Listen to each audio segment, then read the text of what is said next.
बिहार चूंकि बिल्कुल नेपाल की सीमा लगती है बिहार से, नेपाल में जो कुछ हो रहा है उसको बिहार के नेता के तौर पर आप लोग कैसे देखते हैं भारत के कॉन्टेक्स्ट में, जिस तरीके से नेपाल में हिंसा हुई है और युवाओं की बगावत हुई है सरकार के खिलाफ?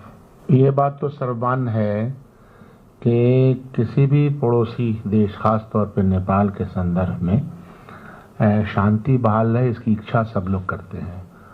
और सरकारें वहाँ के नौजवानों की या किसी भी सेक्शन की अगर उपेक्षा करती हैं तो वो कहीं ना कहीं आक्रोश की वजह भी बनती है, और ये यहाँ भी ये बात लागू होती है।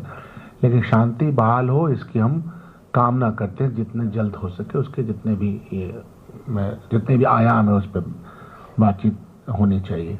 यहाँ भी लागू होती है मतलब दूसरा, यहाँ भी लागू का मतलब ये है कि आक्रोश बढ़ता है ना, आक्रोश के रूप अलग अलग हो सकते हैं, और ये आक्रोश जनता की चुनी हुई सरकार चोरी के माध्यम से आएगी तो आक्रोश बढ़ेगा।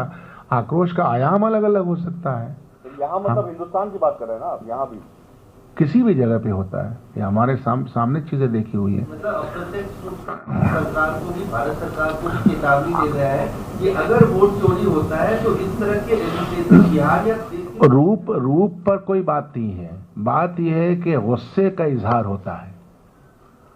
मान लीजिए कि इस यात्रा में गुस्से का इजहार दिख रहा था।